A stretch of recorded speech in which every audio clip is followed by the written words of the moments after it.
All right, so we call our podcast asset, not a liability, because we always want to be an asset. Everybody knows who the go-to person is in their life, in their world, whether it's on the job or in their personal life. You know who the go-to people are, and we all want to be those people. And that's what this is all about. If you are interested in becoming more of an asset, if you're interested in being in a community of like-minded people who are doing everything they can to be more capable and be an asset to their people, then join us. You can find us at paulsharpcoaching.com. Get in there. There's an opt-in form there. You just sign in, send your email through. We'll reach out to you and bring you into our community, and help you become more of an asset. Ready? Ready. All right. What do you want to talk about? So there's a lot of Paul Sharp sayings. Yeah. But one of the sayings that you're recognized for is your vibe attracts your tribe. Yeah. So today I wanted to talk about about frequency, Yeah. about energy, about the spectrum of enlightenment, basically, and how to do a self-assessment to see what frequency you're vibing at and how you can make an adjustment. Yeah. So talk a little bit about the emotional frequency chart. Yeah. One of the things that we run into when we talk about this stuff with people is they immediately dismiss it as woo. They immediately think it's just something that people make up. It's fake. It's not real. It's some sort of mysticism. It's nothing like that. It's none of that. Maybe there's a little piece of belief systems that align with that in different mystical traditions. But the easiest way to explain it to somebody is, when you're talking to somebody, whether they are agreeing with you or not, whether they say anything or not, whether their face changes, you just can tell that somebody is either with you or not. You can tell when you walk into a room if something feels off. You can tell if somebody's had a bad day by how the energy that's coming off of them. You just know. And we can continue to act as if this doesn't exist, or we can realize it does exist and then figure out our role in it. How do we manipulate this to our good, to our benefit? How do we manage these states so that we are always at our best for the people around us? I don't need to play some weird mind game with you to manipulate you into a better place or into a better mood or whatever term we want to use for it. I can just control my state, control how I'm being, and that'll cause people around me to level up. Right. And when we think about it, when we think about the range of emotions and frequencies, we could call it, that people go throughout the day, probably the highest would be unconditional love. Imagine how it would feel to just experience and give unconditional love. Just everywhere you go, everybody loves you. You love all the people around you to the greatest degree that you can.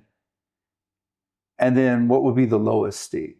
The lowest state would be hatred, fear, envy, all of those things, all the negatives. Imagine walking around in a world where everybody hates you, everybody's envious. You're envious of everybody else. You hate everybody else. You spend your days just trying to outwit people who are plotting against you and trying to destroy you. And then in between, there's this whole spectrum. And when we start thinking about it that way, and we think about what is our role in those emotions, what is our role in those frequencies, then we start thinking about, how do I change my mental and emotional state? How do I create within myself the positive and the good? And what's the fastest way to get out of envy? What's the fastest way to get out of jealousy? All the things that come from that. So think about when somebody's jealous or angry, envious, what do they typically do with people in their circle? Gossip. They gossip about them. Yeah, they gossip. They try to undermine them. Right. They try to tear them down. They engage in these behaviors. So what's the fastest way to change that? Don't engage in that behavior. Mhm. Don't participate. Immediately find things that you're thankful for. You can't control that you, like, I cannot have unconditional love for everybody. There's just no way. I will never reach that state. That's a godlike state. You know, some sex offender, I'm not going to have unconditional love for that guy. Child sex offender, no way. You know, but I can exist at the next level, which is gratitude, a perpetual state of gratitude. I can find ways throughout the day to be grateful. I can find things to be thankful for. I can look at situations that happen and think, that didn't happen to me, it happened for me. What am I going to learn from this? What am I going to take from this that I can use to help others?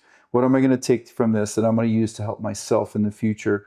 What will I learn from this that is of benefit to me? What was I meant to get from this? What was I meant to learn from this? And in that is where you change your state. In that is where you change your vibe, your frequency, the plane that you're kind of existing on. You turn it from, why is this happening to me? Why does this always happen to me? Why does my life suck? To, why is this happening for me? What am I supposed to learn from this? What do I take from this that I can use to benefit myself and others? The people that are around me that haven't gone through this, what can I learn from this so that I can share it with them so they don't go through this? The lessons that I take from this now, what do I take from this so that in the future I don't go through this again? Say I invested money in a bad deal.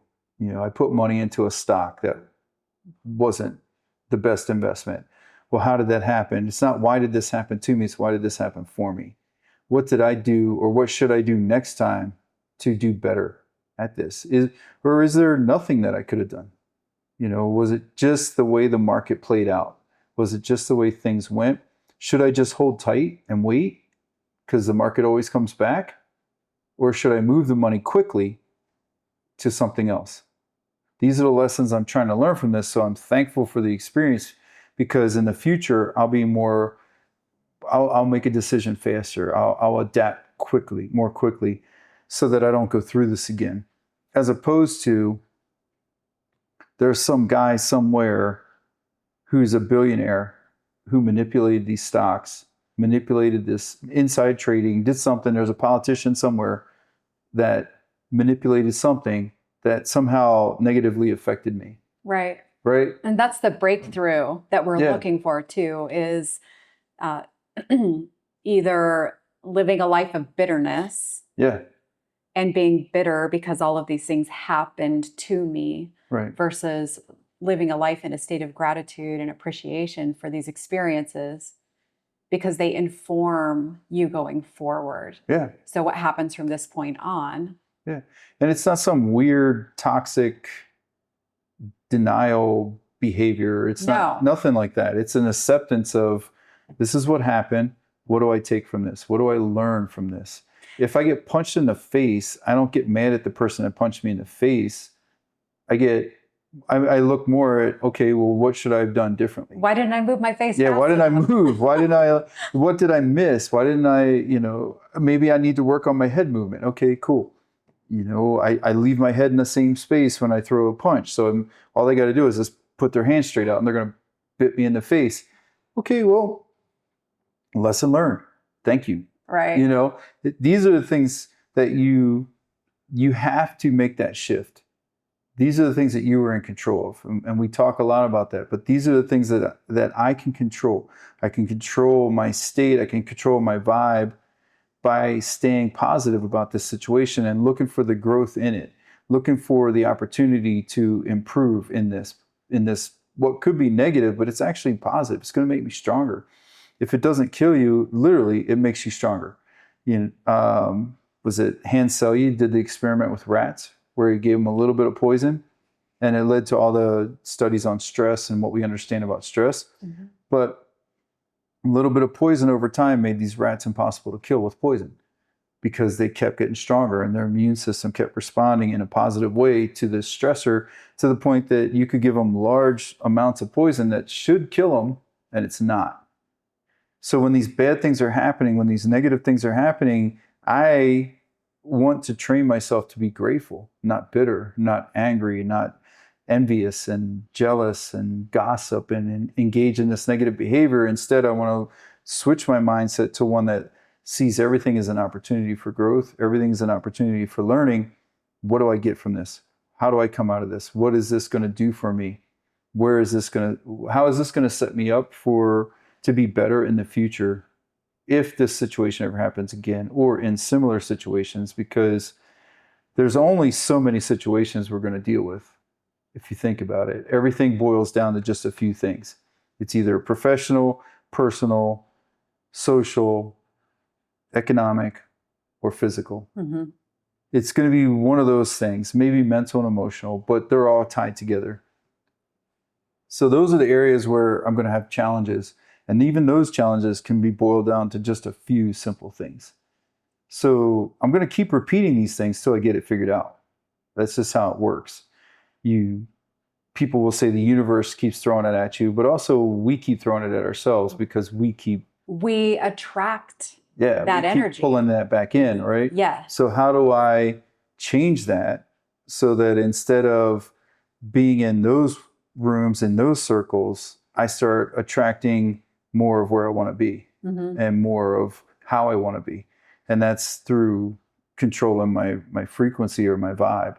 And it begins with gratitude. That's mm-hmm. the only one that you have 100% control over.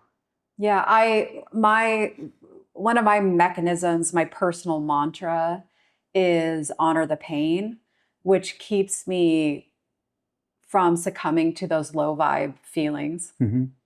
So if I'm having, I don't know, I can't even think of a recent experience because I've been just, like, my life is so amazing now. It changes you when mm-hmm. you adjust your personal frequency. Yeah.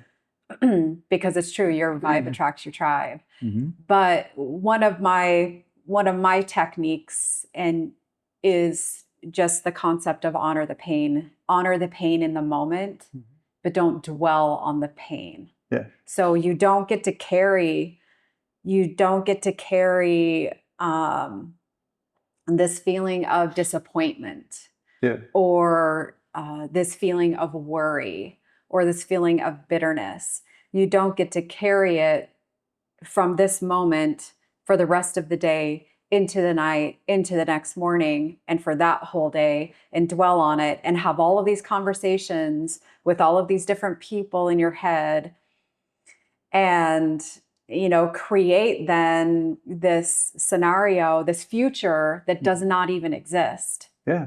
You have to be careful about that, because pretty soon you have created this whole world and this whole future that will manifest itself. It will take on a life of its own. Mm-hmm.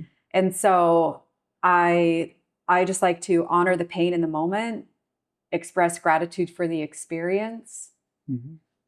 learn the lesson, yes. and move forward and behave, act differently, better, like take mm-hmm. the experience and learn from it. And that is, I think, what has kept my frequency just at a persistent high. Yeah. Like, I'm in a constant state of gratitude now, mm-hmm. no matter what happens on the road. Yeah. Morning commute, easiest example is behaviors of other people on the road that you're kind of sharing this little micro community with. You have no control over the decisions that they're making, but you have complete control over your reaction. Mm-hmm. And man, like my commute, no bother. Yeah. I'm not making up time, right, or anything like that. I am along for the ride with everybody else, hoping we can all just vibe high and get along. Yeah, let's just get there. Yeah. But I think that's a good approach. Honor the pain, especially when you're confused, maybe about what your feelings are, confused mm-hmm. about how you got where you are. Just honor the pain in the moment and move forward. Yeah. I think you can see this demonstrated with our online communities. Mm-hmm. You sort of, you see you see the people that think that nobody understands them. Yeah. That they think that, their life situation is so unique. Mm-hmm. And all they do is post on their story about how they're wearing black again today, how their thoughts are dominated by, well, I'm so down and depressed, I guess I'll just go get another tattoo. Mm-hmm. Or I don't know. It's just like, it's just constantly just this low vibe. Like, look at me. I'm so emo, Mm-hmm. and my thoughts and my feelings are so unique. You couldn't possibly understand them. Nobody understands me. Nobody understands me and why I wear black every day. And then, you look at their page, and then you look at the people that they follow and who follow them, and you look at their pages, and it's demonstrated so exquisitely that your vibe attracts your tribe, and all of you exist in this vacuum of darkness, and you are making each other more depressed. Yeah. And you suffer from more anxiety. Yeah. And it is a world, it's a universe that you created for yourself. We did not do this to you. Yeah. Do it to yourself. You did this to you. Yeah, we do it to ourselves. Everything that happens is because of something I've done. And once I accept that, and once I look at that, and people are like, oh, they'll come up with some extreme example, some exception. And my response to that is always the same. Exceptions prove the rules. The fact that you have to point to one extreme example in an attempt to negate the millions of just everyday normal examples proves the point. So everything that happens to us is a result of something we've done. And once we accept that responsibility, then we can start to change things. Because I can't change anything till I change me and my actions, and that begins with my thoughts. Every action began with a thought. And when I realize that, then it becomes even more important that I start and end my day with gratitude. I have to. And then whenever I'm having an issue during the day, I start to think things aren't going my way, whatever it is. Pick just a normal day.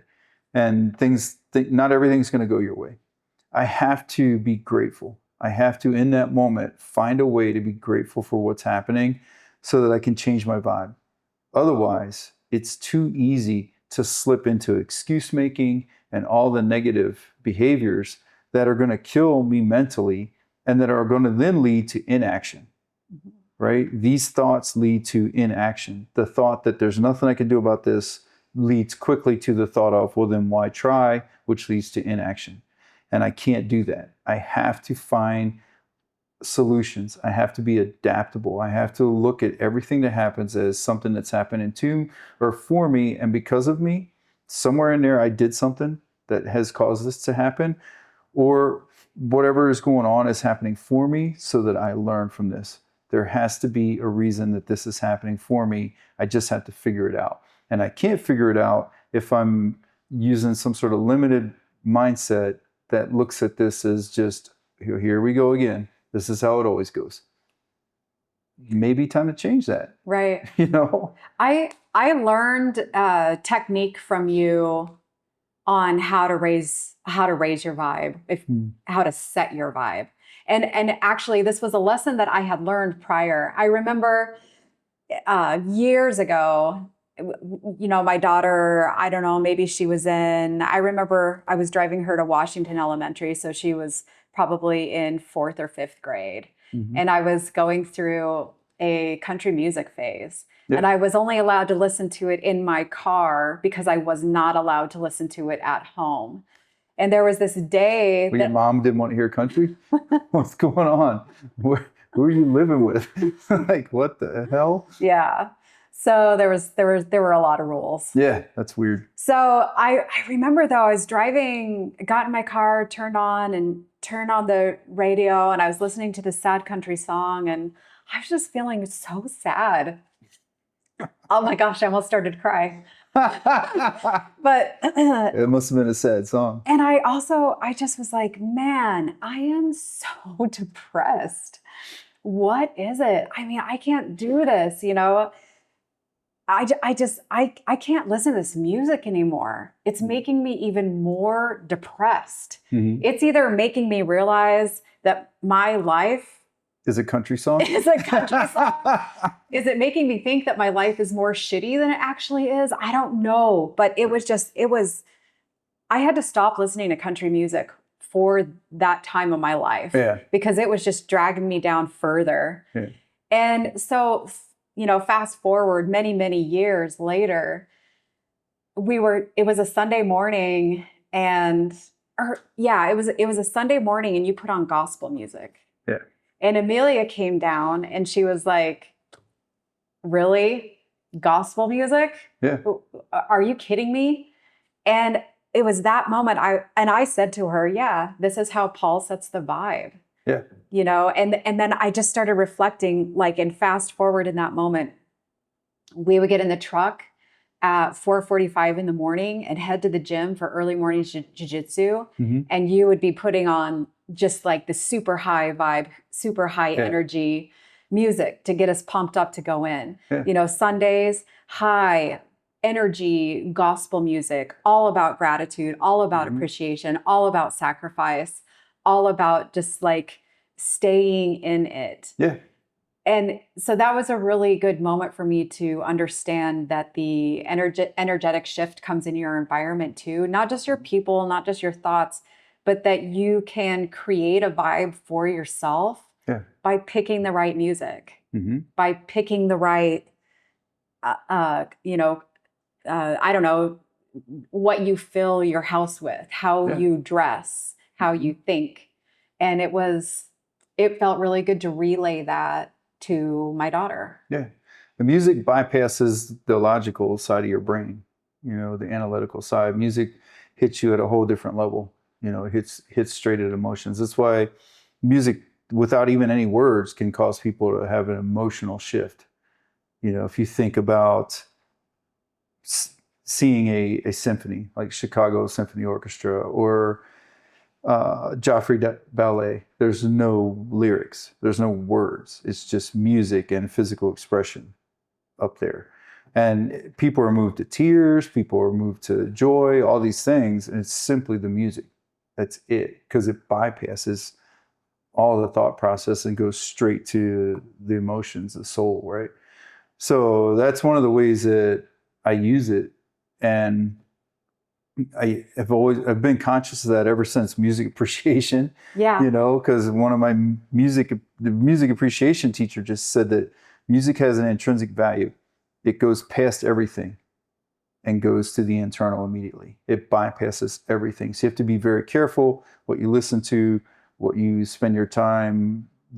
And her point was just music appreciation, which is listen to everything and appreciate Baruch, appreciate all these different forms of music that you high school kids typically aren't listening to. At that point in my life, if it wasn't Van Halen, I didn't want to hear it, and there was, two kinds of music, Van Halen, that's it, and so, and then later Van Hagar, but it just, to me, learning that at an early point and just having her play things, where it was kind of a cool class, if you think about it.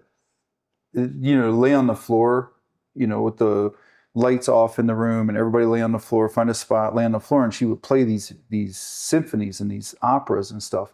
I don't speak Italian. I don't know what they're saying, but I know it's making me feel a certain way, and I just remember thinking, oh, I get it now. Like, I totally get it. This is what's happening when I listen to just music that's telling me the whole world's a terrible place. Music I was into hardcore and I was into punk and different music that was happening in the 80s and 90s.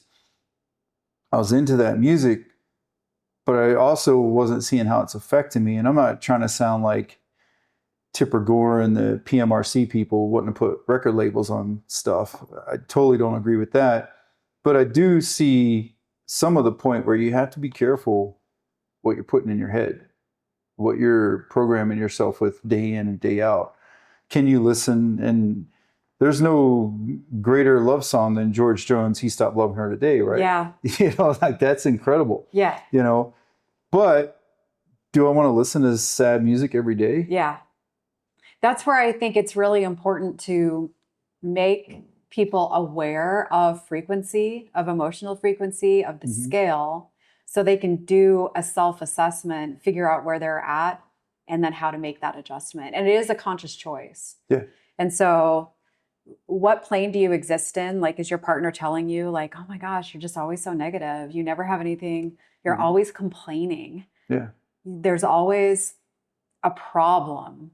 You always come home and tell me a story about how somebody cut you off or cut in front of you or slighted you or wronged you in some way. Yeah. By the time somebody's telling you that's how you're acting, then it has consumed every part of your life. And so I think it's not woo, it's real.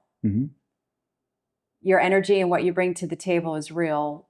Learn how to do a self-assessment and make a conscious decision to change. Come up with a technique to self-arrest those negative revolving thoughts. My approach is honor the pain, but then introduce things in your life that bypass that emotional state, like music, that will lift you. What a good exercise too for a family to do or for partners to do. Turn off the lights, lay on the floor together, and just listen to like a 5-song playlist and just allow yourself to go through a range of emotion, like feel passion, just feel all of those things. Like that's a very interesting and I think centering experience. It's kind of, there's a lot. Father Thomas Keating talks about centering prayer. He's basically the mind behind centering prayer, and getting to just be around people like that was really important too, in understanding the purpose behind meditation, the purpose behind stillness, the purpose behind centering prayer, or whatever term you want to put on it. The purpose behind all those things was to understand you, understand yourself, what goes through my mind in this moment. And the sooner I am able to, like you said, arrest those thoughts, the sooner I'm able to see it coming, the sooner I'm able to knock it off track and get myself back on track, get those negative thoughts and vibes out of here, get myself back in a place where I'm feeling powerful, I'm feeling strong, I'm feeling in control, as opposed to the world spinning out of control and there's nothing I can do about it except ride it down the drain. I want to get myself under control as quickly as possible. I want to recognize this thing that's happening.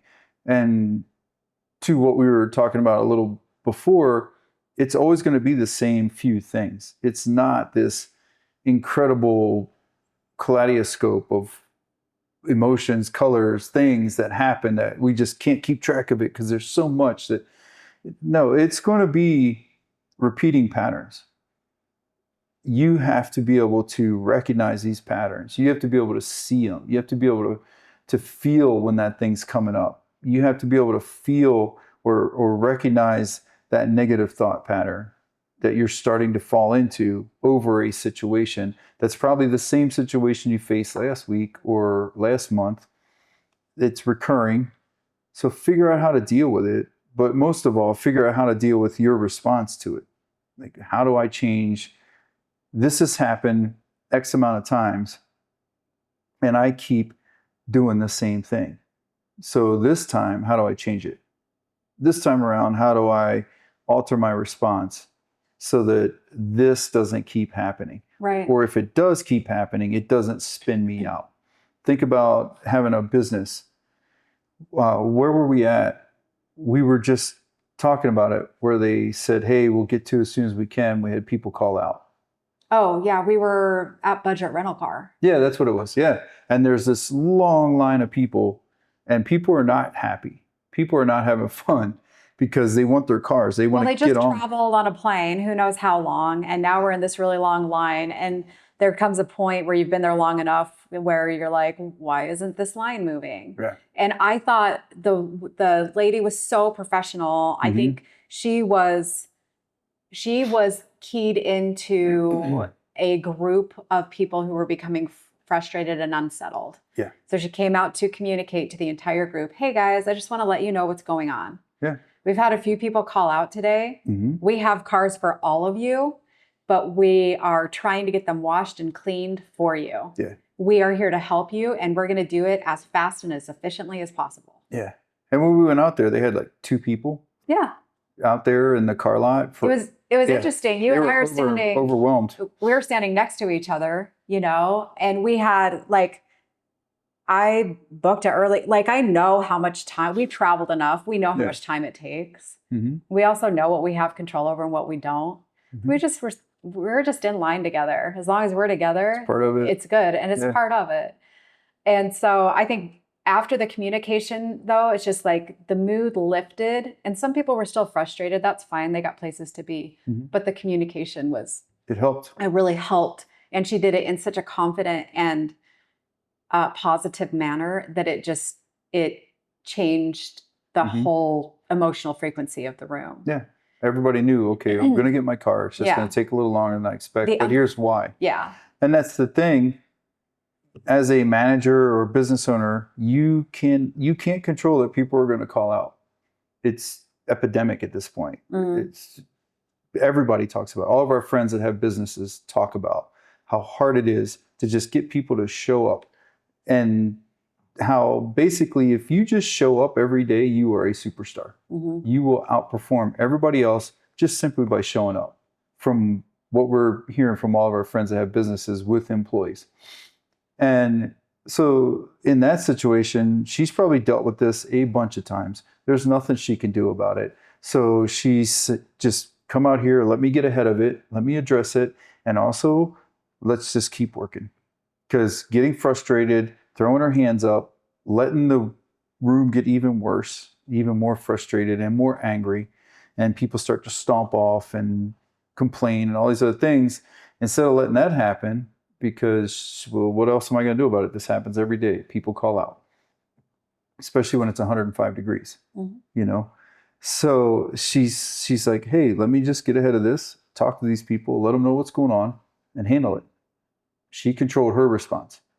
She can't control the situation. I can't go to their house and get them out of bed, or I can't go to their house and drag them out of their pool and say, look, I know it's 105 degrees. You'd rather be here, but I need you at work. She can't do that. She can control the controllables. Mm-hmm. And to some degree, that also affected us. Like you said, the room instantly changed. It went from people being like, what is going on here? This is ridiculous. The guy at the counter who was starting to raise his voice because that's not the car I wanted. You know, I wanted this. Well, you're giving me this. Look, I can only give you what I have. You know, and so they're starting to go back and forth. It was a pretty good example of controlling the frequency, of controlling your response to what you can control and your response to what you can't control. Yeah. You know. Before we close, just to sort of recap on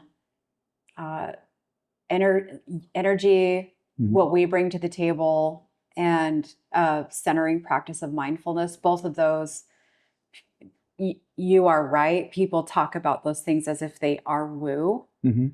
And I use mindfulness practice as part of my nursing health promotion as well.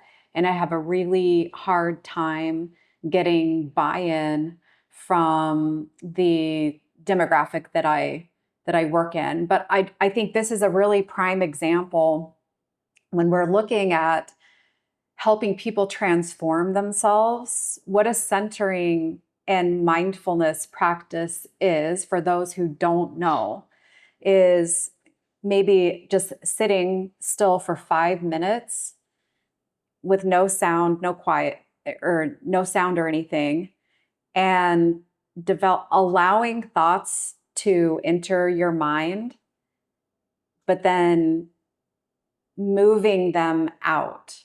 And so you're not looking to completely empty your mind. You're not looking to exist in a state of 5 minutes. You're not looking to exist for 5 minutes in a state of no thought. Mm-hmm.